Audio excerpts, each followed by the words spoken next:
the Achilles stretch. Stand facing your chair with your feet hip distance apart and note the guide boards on a traditional chair. There's one in the center and one that goes out on an angle. Make a diamond shape with your hands and keep the pad on the chair as you place that diamond shape between two of those boards and place your knee directly into that shape. Your feet are still hip distance apart, both feet pointing straight ahead. Holding your knee in place with your hands, press the pedal down strongly. Use your lower abs. By pulling in your lower abs, you can help connect your center to the movement of your foot.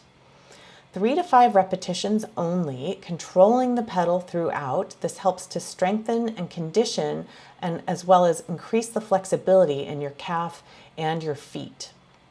Slowly release the pedal, and again, make a diamond shape for your knee.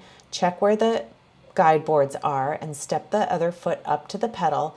Once you press the pedal down, hold it in place with your hands, squaring off your pelvis by pulling in the low abs of your standing leg and rotating the standing leg hip up towards the ceiling.